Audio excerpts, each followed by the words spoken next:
Morning students. आज हम class 6 to 10th या 12th तक ये आपके कैरियर के अंदर आएगा, जिसका जो नाम है, टॉपिक का नाम है टेंस। टेंस को हिंदी में हम कहते हैं काल, या फिर इसको हम समय भी कहते हैं। इसका आज हम इस वीडियो के अंदर पार्ट नंबर 1 करेंगे। पार्ट नंबर 2 और 3 नेक्स्ट वीडियो में आपको कराया जाएगा।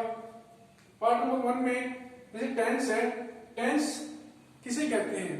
हम कोई भी सेंटेंस बनाते हैं, सेंटेंस बनाते वक्त हम देखते हैं, जैसे एक बना के देखते हैं, मैं पत्थर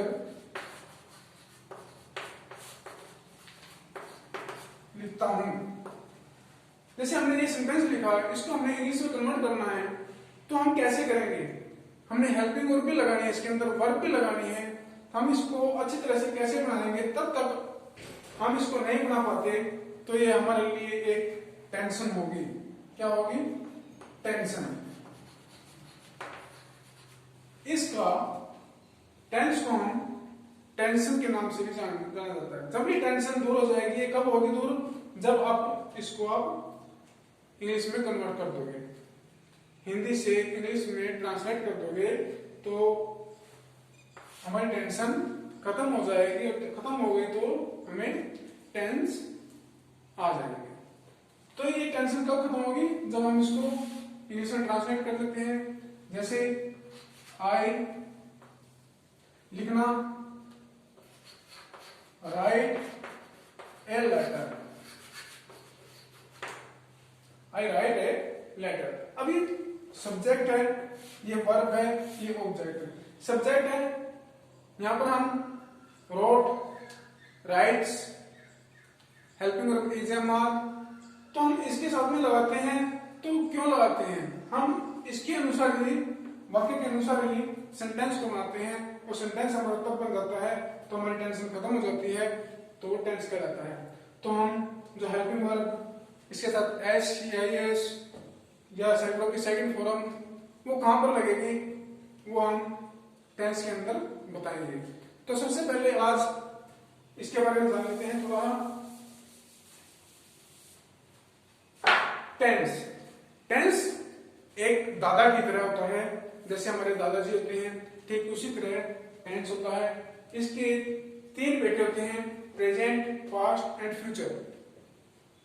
टेंस के 3 बेटे हैं, प्रेजेंट, पास्ट एंड फ्यूचर, और इन तीनों के 4 बेटे हैं। उन बेटों के नाम है indefinite tense, continuous tense, perfect tense and perfect continuous tense. Perfect continuous tense. तो ये 4 बेटे हैं। दादाजी हैं, दादाजी के 3 बेटे, इन तीनों के 4 बेटे, इसके भी 4, इसके भी 4, इसके भी 4। अब इन्होंने क्या किया कि अब जो प्रेजेंट है, प्रेजेंट के बेटे हैं, इन्होंने अपने फादर का सरनेम अपने आगे लगा लिया। तो ये प्रेजेंट इंडेफिनिट हो गया, ये प्रेजेंट कंटीन्यूअस हो गया, ये प्रेजेंट परफेक्ट हो गया, ये प्रेजेंट परफेक्ट। अब इसी प्रकार पास्ट में, पास्ट के भी ऐसे ही सेम, इन्होंने 4 में इनका सरनेम लगा लिया आगे, तो past indefinite, past continuous, past perfect, past perfect continuous. इसी प्रकार सेम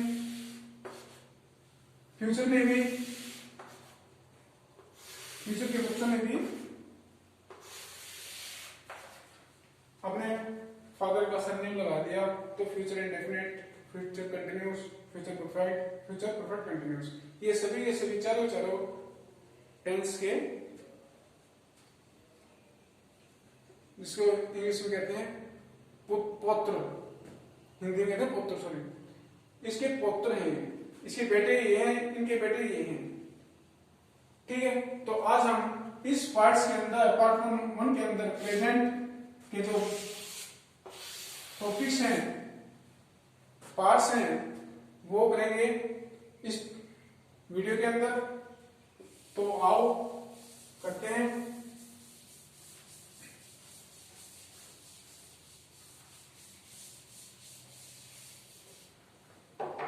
सबसे पहला है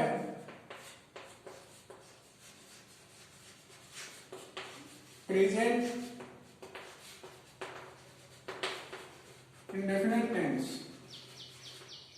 हम कैसे पहचानेंगे कि कोई भी वाक्य हम लिखते हैं उसको हम कैसे पहचानेंगे कि ये प्रेजेंट इंडेफिनिट वाक्य है या सेंटेंस है? तो आओ देखें। जिन वाक्यों के अंत में ता है, ते हैं, ती है, ता हूं या ती हूं,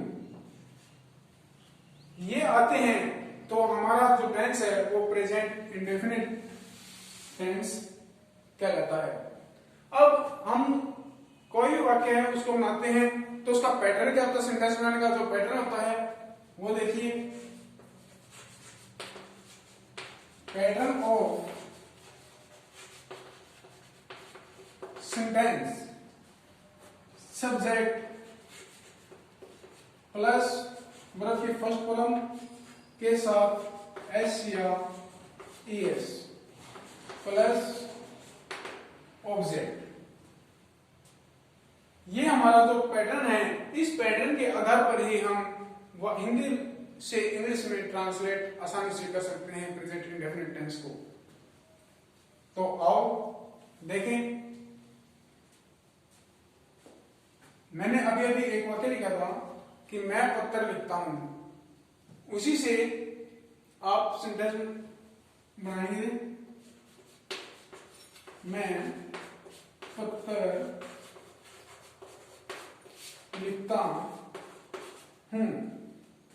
तो मैं, ये आपका सब्जेक्ट है, पत्र ऑब्जेक्ट है, लिखता हूं ये आपकी वर्ब है।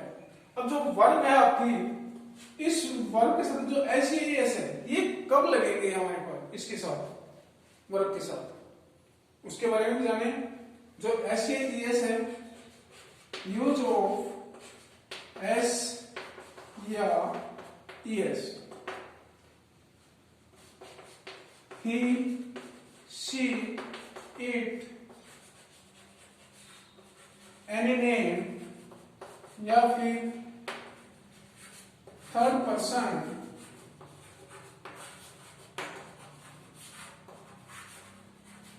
सिंगुलर। और किसके साथ ये नहीं लगेंगे? नो यूज ऑफ एस या ईएस। यूज ऑफ एस ये एस या ईएस किसके साथ? इनके साथ लगेंगे, ई के साथ, सी के साथ, इट के साथ, एनी नेम है या थर्ड पर्सन कोई भी सिंगुलर है। तो नो यूज ऑफ एस या ईएस का प्रयोग हम वहां पर नहीं करेंगे। वो देखते हैं आई, वी, यू, दे या फिर कोई भी थर्ड पर्सन प्लूरल है, तो उसके साथ हम एस या ईएस का प्रयोग नहीं करेंगे। ये हमारा फर्स्ट पर्सन है, ये सेकंड पर्सन है, और जो बाकी के हैं ये हमारे थर्ड पर्सन आ जाते हैं। ये फर्स्ट पर्सन में आता है, ये सेकंड पर्सन में आता है, और ये सभी के सभी आपके थर्ड पर्सन के अंदर आते हैं। तो मैं पत्र लिखता हूं, बनाते हैं आई। सब्जेक्ट क्या है? आई। ऑब्जेक्ट यहां पर है, लेकिन हमारा जो इंग्लिश में ट्रांसलेट करते हैं, ट्रांसलेट करते वक्त ये हिंदी में जो ऑब्जेक्ट है ये पीछे चला जाता है, जो वर्ब है वो बीच में आ जाती है। तो लिखता हूं, वर्ब क्या है? लिखना, राइट। अब इसके साथ एस या ईएस है, हमें लगाना है या नहीं लगाना, देखते हैं। एस या ES, no use of S, I, यहाँ पर आई है, यहाँ पर आई है, तो हमने नो यूज ऑफ एस, हमने इसके साथ एस का प्रयोग नहीं करना है। तो ऑब्जेक्ट ए लेटर, या फिर दूसरा सेंटेंस देखिए, सीता गाना गाती है। सीता सब्जेक्ट है, गाती है सिंग्स, सिंग की फर्स्ट फॉर्म सीता, सीता क्या है, ही सी है, लड़की है, सी, तो यूज ऑफ एस, तो हम इसके साथ एस का प्रयोग करेंगे। Sita sings a song. इसी प्रकार एक छोटा सा सेंटेंस है, लेकिन हम बार बार इसको गलत करते हैं, गलत बोलते हैं। आइए देखिए वो सेंटेंस कौन सा है।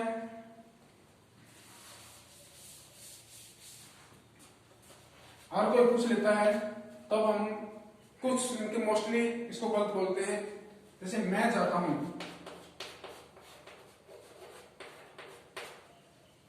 मैं जाता हूं, इसको मोस्टली बोला जाता है कि आई एम गोइंग, ऐसे बोलते हैं कहीं, लेकिन जो कि गलत होता है। आई सब्जेक्ट है, आगे वर्ब है, इसमें ऑब्जेक्ट नहीं है, वर्ब है जाना, गो। तो आई के साथ हमेशा वर्ब की फर्स्ट फॉर्म लगती है, and no use of S, इसके साथ हम एस का प्रयोग नहीं करते।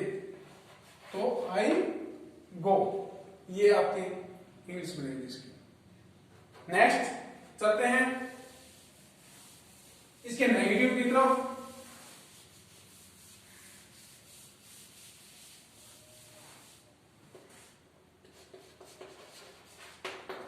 नेगेटिव सेंटेंसेस हम कैसे बनाएंगे, इसका जो पैटर्न होगा वो पैटर्न ये होगा, subject plus do does plus not plus verb की फर्स्ट फॉर्म प्लस ऑब्जेक्ट। अब आप ये कहोगे कि यहाँ पर एस है, एस है, यहाँ पर एस नहीं लगेगा, क्यों? क्योंकि नेगेटिव सेंटेंसेस के अंदर एस का प्रयोग नहीं होता, उसके अंदर डू और डज का प्रयोग किया जाता है। अब सवाल ये उठता है कि डू किसके साथ लगता है और डू डज किसके साथ लगता है। ठीक उसी प्रकार डू जो हमारे फर्स्ट पर्सन होते हैं, first, second, third, first person होते हैं आई, वी, सेकंड पर्सन होते हैं यू, थर्ड पर्सन होते हैं ही, शी, इट, दे। तो जो डू का प्रयोग किया जाता है वो हमेशा फर्स्ट पर्सन और सेकंड पर्सन के साथ किया जाता है, और थर्ड पर्सन जो दे होता है या प्लूरल होता है उसके साथ डू का प्रयोग किया जाता है। और डज का प्रयोग केवल ही, शी, इट या फिर कोई थर्ड पर्सन सिंगुलर है।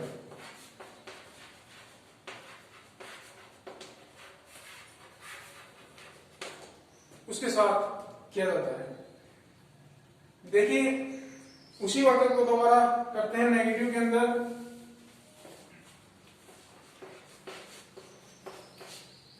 सीता गाना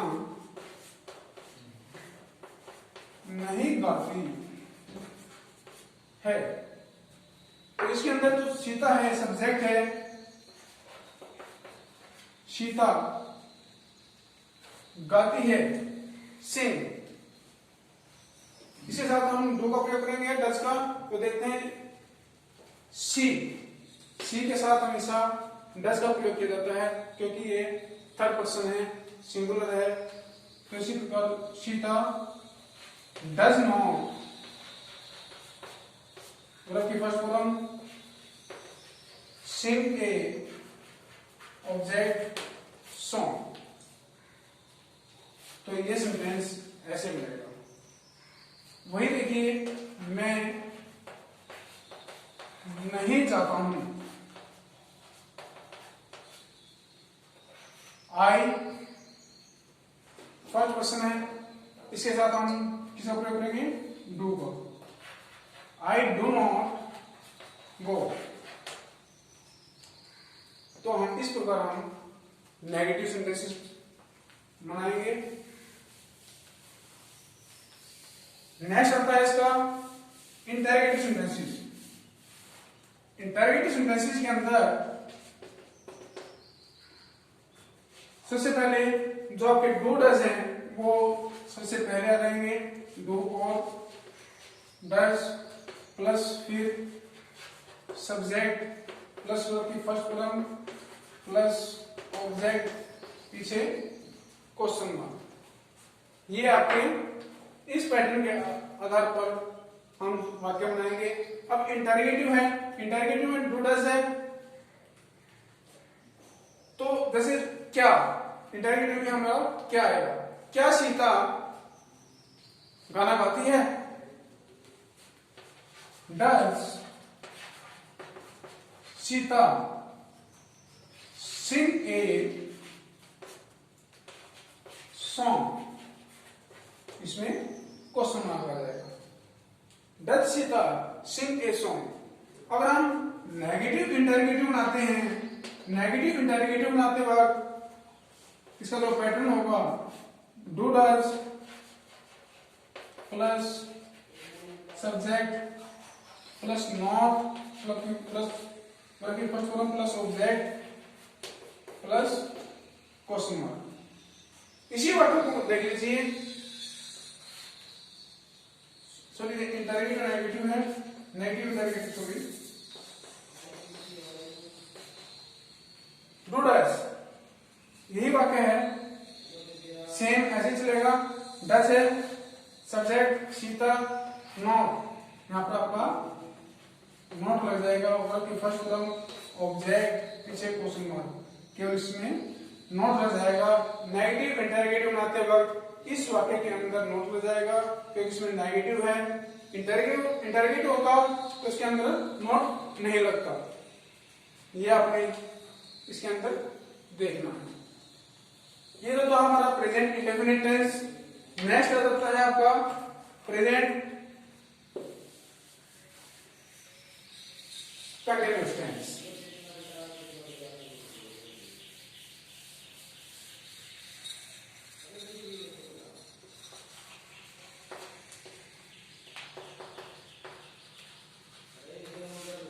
नेक्स्ट आ जाता है आपका कंटीन्यूअस टेंस। इस टेंस के अंदर हम कैसे पहचानेंगे कि ये टेंस प्रेजेंट कंटीन्यूअस टेंस का है? जिन वाक्यों के अंत में रहा है, रहे हैं या रही है ये मिलते हैं, तो वह वाक्य प्रेजेंट कंटीन्यूअस टेंस का होता है। इसके अंदर कार्य चल रहा होता है, लगातार चल रहा है, इसके नाम से पता चल रहा है कंटीन्यूअस, लगातार चल रहा होता है। इसका पैटर्न क्या होता है? सबसे पहले देखिए यहां पर सब्जेक्ट प्लस, इसमें अब इज एम आर ये लग जाएंगे, प्लस वर्ब के फर्स्ट फॉर्म के साथ आईएनजी प्लस ऑब्जेक्ट। ये आपका पैटर्न होगा। इस पैटर्न के आधार पर आप सिंपल वाक्य को आसानी से बना सकते हैं। जैसे सेंटेंस का हमारा सीता गाना गा रही है। इसका खत्म नहीं हुआ अभी, वो गा रही है, लगातार ये चल रहा है उसका गाना, तो इसको कैसे बनाएंगे? सीता। अब इज एम आर का प्रयोग हम किसके साथ करते हैं? इसका प्रयोग करते हैं हम ही के साथ, शी के साथ, इट के साथ। आई एंड के साथ प्रयोग करेंगे आर, आई, वी, यू, दे या प्लूरल। ये सिंगुलर के साथ इज, ही, शी, इट या फिर कोई थर्ड पर्सन सिंगुलर है। एम आई के साथ प्रयोग करेंगे are, I, we, you, they and कोई भी प्लूरल है, एनी प्लूरल, उनके साथ आर का प्रयोग करेंगे। तो सीता सिंगुलर है, सी है लड़की है, तो हम इज का प्रयोग करेंगे इज। आगे प्रति फर्स्ट फॉर्म के साथ आईएनजी, गा रही है सिंगिंग, सिंग तो फर्स्ट फॉर्म हो गया आपकी, इसके साथ आईएनजी लग जाएगा, तो क्या होगा? Singing a song. नेक्स्ट, ये तो था आपका सिंपल। अब है नेगेटिव।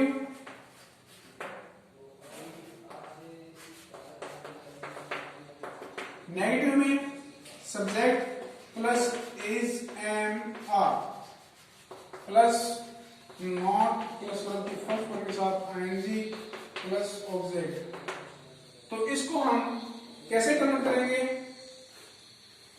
नॉट, सीता गाना नहीं गा रही है, यहां पर नहीं आ जाए, सीता गाना नहीं गा रही है, तो कैसे सेंटेंस बनेगा?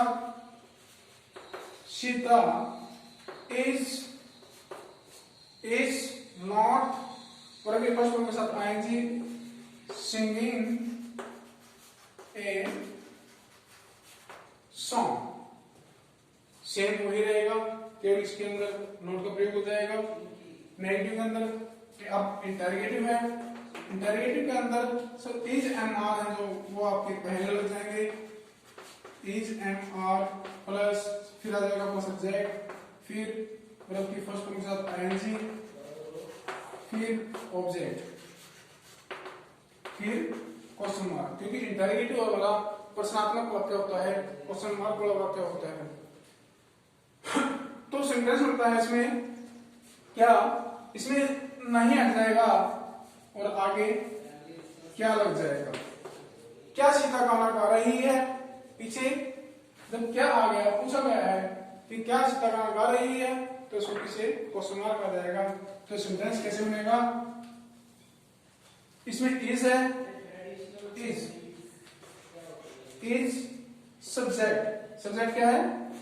सीता, वर्ब के फर्स्ट फॉर्म के साथ आईएनजी सिंगिंग ए ऑब्जेक्ट है सॉन्ग।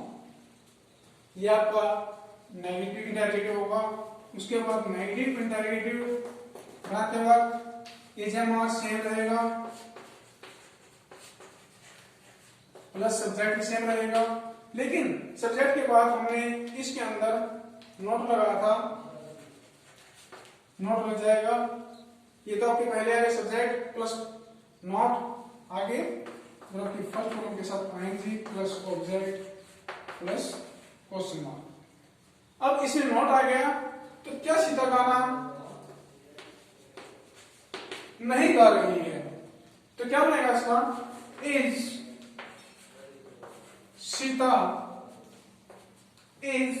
सीता नॉट,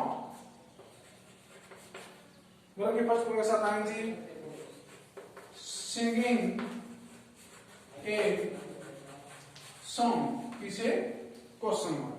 तो इस प्रकार आपके प्रेजेंट कंटीन्यूअस टेंस के वाक्य बनेंगे। अब नेक्स्ट आ जाता है आपका प्रेजेंट परफेक्ट टेंस।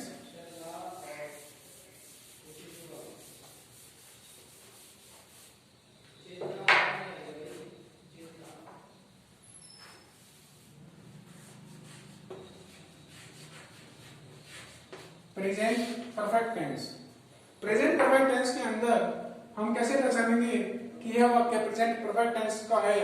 इसके अंदर सबसे जिन वाक्यों के अंत में चुका है, चुके हैं, चुकी है, ये आते हैं तो सेंटेंस प्रेजेंट परफेक्ट टेंस के सेंटेंसेस होते हैं। चुका है, लेकिन वह काम कर चुका है, उसने अपना काम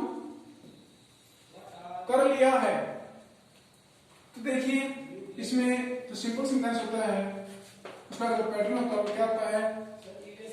subject plus has have plus इसमें वर्ब की थर्ड फॉर्म का प्रयोग किया जाएगा प्लस ऑब्जेक्ट। ऑब्जेक्ट अब इसमें आ जाता है हैज है, हैज किसके साथ प्रयोग किया जाएगा और हैव किसके साथ प्रयोग किया जाएगा? ठीक उसी प्रकार जिस प्रकार हमने डू डज का प्रयोग किया था, इज सॉरी हाँ डू डज का प्रयोग किया था, एस या इज का प्रयोग किया था, ठीक उसी प्रकार हैज हैव का प्रयोग किया जाएगा। हैज का प्रयोग ही सी इट या फिर थर्ड पर्सन सिंगुलर है, हैव का प्रयोग आई वी यू दे या फिर कोई प्लूरल है, उसके साथ हैव का प्रयोग किया जाएगा। देखिए वही सेंटेंस लेते हैं हम सीता वाला। सीता गाना गा चुकी है। तो इसका जो सेंटेंस है वो बनेगा सीता हैज वर्ब की third form sing sang sung SUNG sung a song. Sita है संग ए सॉन्ग। हैज के बाद में हमेशा वर्ब की थर्ड फॉर्म का प्रयोग किया जाता है और इज MR के बाद में हमेशा वर्ब की फर्स्ट फॉर्म के साथ ING का प्रयोग किया जाता है। ये आप जो वर्ब भरेंगे तो ऐसे याद रखेंगे इसको। तो आगे आता है नेगेटिव के अंदर। नेगेटिव के अंदर हमारा subject plus has have plus not plus verb की थर्ड फॉर्म प्लस ऑब्जेक्ट। वही है जैसे सेम हमने उसमें क्या था, सीता गाना गा चुकी है या सीता गाना सीता ने गाना नहीं गाया, ठीक है, सीता गाना नहीं गा चुकी है। तो इस प्रकार हम बना सकते हैं। तो क्या लिखते हैं, Sita has not sung a song। Interrogative के अंदर हैज हैव के पहले आ जाएंगे प्लस सब्जेक्ट प्लस वर्ब की third form plus object plus question mark.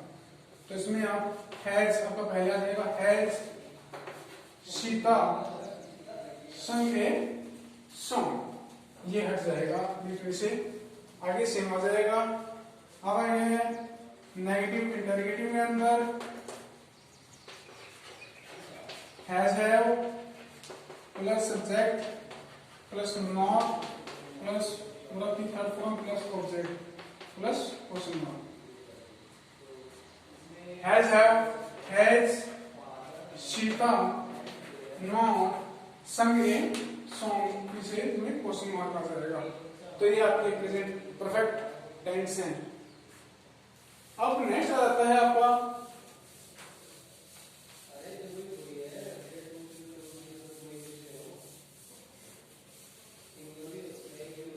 Present perfect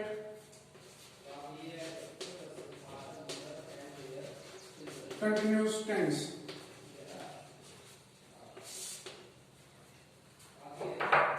present perfect continuous tense, इसके अंदर परफेक्ट और कंटिन्यूअस दोनों को मिक्स कर दिया गया है। तो प्रेजेंट परफेक्ट कंटिन्यूअस, परफेक्ट के अंदर हम हैज हैव का प्रयोग करते हैं, कंटिन्यूअस के अंदर हम ING का प्रयोग करते हैं, वर्ब के फर्स्ट फॉर्म के साथ ING का प्रयोग करते हैं। तो उन्हीं को आपस में जोड़ दिया गया है, किसके साथ, बीन के साथ। तो हम कैसे पहचानेंगे कि यह प्रेजेंट परफेक्ट कंटिन्यूअस का टेंस है। जिन वाक्यों के हम इसमें इस प्रकार से पहचानेंगे कि यह इसमें जो कार्य किया जाता है वो समय से किया जाता है। किस समय से हम कार्य कर रहे हैं, से कर रहे हैं, से रहे हैं, से रही है, से रहा है। तो किस समय से वह काम कर रहा है। तो ऐसे वाक्य को हम प्रेजेंट परफेक्ट कंटिन्यूअस टेंस कहेंगे। इसमें हमारा जो सिंपल होगा वो होगा, देखिए पहले subject plus has have plus being का प्रयोग करेंगे प्लस वर्ब की first form of ING plus object plus since या फिर फॉर, यहां पर प्लस टाइम। तो इस प्रकार से हम प्रेजेंट परफेक्ट कंटिन्यूअस के वाक्य बनाएंगे। जैसे मैं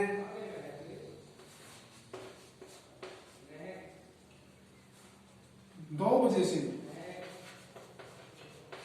मैं 2 बजे से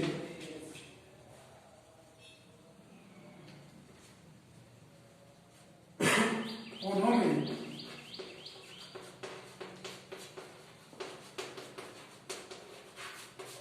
पानी दे रहा हूं। अब बजे से समय से, किस समय से दे रहा हूं। तो देखिए मैं आई के साथ हमेशा हैव का प्रयोग करेंगे। आई हैव बीन, वर्ब की फर्स्ट फॉर्म के साथ आईएनजी, वर्ब की first form water, watering, watering किस में दे रहा है, watering the plants, watering the plants. अब यहां पर आता है सेंस और फॉर, कि हम सेंस कहां पर प्रयोग करेंगे और फॉर कहां पर प्रयोग करेंगे। अब देखिए एक थोड़े हैं, आप गलती से हम समझाएंगे, इसको समझेंगे।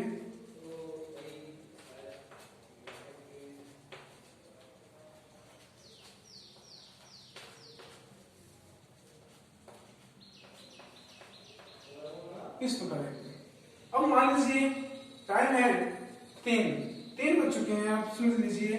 तो 3 बज चुके हैं, तो आपको बता कि 2 बजे से, 2 बजे से, क्योंकि 2 बजे से, ठीक, 2 बजे से वो पानी देगा, तो वो निश्चित टाइम हो गया आपका, ठीक है। या यहां पर कह दिया जाए मैं 2 घंटे से, मैं 2 घंटे से, 2 घंटे से मतलब दिखाना का मतलब है इससे 2 घंटे यहां पर, ठीक है, ये 2 घंटे यहां पर आ जाता है। तो ये जो समय है बीच का, ये समय आपका अनिश्चित समय होता है, ठीक है। अगर वो यहां पर बताए 2 बजे से, टाइम बता दिया कि ये 2 बजे से, तो वहां पर फॉर का प्रयोग होगा। जहां पर अनिश्चित समय होता है, अनिश्चित समय के लिए हम फॉर का प्रयोग करते हैं, और निश्चित समय के लिए हम सिंस का प्रयोग करते हैं। तो इसमें 2 घंटे से, कौन से 2 घंटे से, ये अनिश्चित समय है, फॉर 2 आवर्स। अगर यहां पर 2 बजे से कहें कि 2 बजे से है, तो यहां पर आ जाएगा आपका सिंस 2 o'clock, फिर o'clock आ जाएगा आपका। यहां पर अगर बजे आ गया तो फिर आपका o'clock आ जाएगा। सिंस 2 बजे से, कौन से 2 बजे से, सॉरी 2 बजे से, हाँ 2 बजे से, सिंस निश्चित टाइम है, ये 2 घंटे से, कौन से 2 घंटे से, कोई निश्चित टाइम नहीं है, ठीक है। तो इस प्रकार आपका जो सेंटेंस है वो ये है, प्लांट्स फॉर 2 आवर्स। अब इसको हम नेगेटिव बनाएंगे। नेगेटिव बनाते वक्त has not been, subject plus has have plus not का प्रयोग प्लस बीन, बाकी सभी सेम रहेंगे एज इट इज। तो इसमें भी नेगेटिव बनाते समय भी इसमें नॉट का प्रयोग किया जाएगा। आपका सेंटेंस इसी प्रकार रेडी रहेगा, I have not been watering the plants for 2 hours. तो इस प्रकार इंटरगेटिव बनाएंगे। इंटरगेटिव में आपका जो हैज है वो पहले आ जाएगा,